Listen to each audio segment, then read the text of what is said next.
Congress Congress is தாவேக்கா வந்து அலைன்ஸ்ன்ற மாதிரி பேசிட்டு இருக்காங்க. அது ஒரு பெரிய பூதகரமான விவாதமாக இருக்கு. எப்படி பார்க்குறீங்க?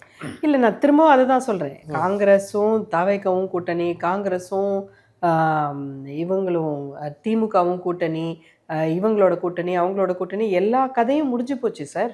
அந்த கதை எல்லாமே சரித்திரமாயாச்சு. இவங்க கூட கூட்டணி வச்சோம், சீட்டு ஜெயித்தோம், ஆட்சி அமைச்சோம், கூட்டணி ஆட்சி அமைச்சோம், மக்களுக்கு வந்து இந்த சட்டத்தை கொண்டு வந்தோம், அந்த திட்டத்தை கொண்டு வந்தோம், எல்லாம் ஒரு முடிவுக்கு வந்து விட்டது. தயவு செய்து புரிந்து கொள்ளுங்கள். இப்போ யார் கூட கூட்டணி வச்சாலும் பிஜேபி தான் ஜெயிக்கும். அதுதான் இன்னைக்கு இருக்கக்கூடிய உண்மை. தமிழ்நாட்டில் அதே நிலை தான். 2026 தேர்தல் அது அந்த ஏன் உங்களுக்கு தமிழ்நாடு மட்டும் வித்தியாசம்னு நீங்கள் நம்பிக்கிட்டு இருக்கிறீங்க? வித்தியாசமாகவே இருக்கட்டும். எல்லா வித்தியாசத்தையும் எதிர்கொள்ளக்கூடிய மிக மோசமான ஆயுதங்களை தயாரித்து விட்டான் என்ன ஆயுதங்கள்லாம் அதை எஸ்ஐஆர் என்பது ஒரு மிக முக்கியமான ஆயுதம். ஃபேக் ஓட்டர்ஸை வந்து ஆன்லைனில் டிஜிட்டலாக ஆட் பண்ணுறது. டிஜிட்டல் இந்தியாவில்னா என்ன அர்த்தம்? டிஜிட்டலாக ஓட்டு திருடுறதுன்னு அர்த்தம்.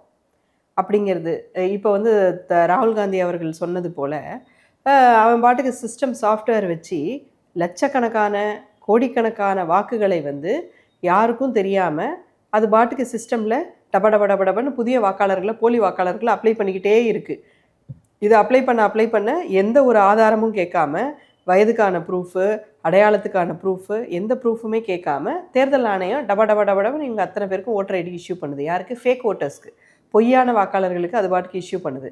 அது பாட்டுக்கு டூப்ளிகேட் ஓட்டர்ஸை வச்சுக்குது.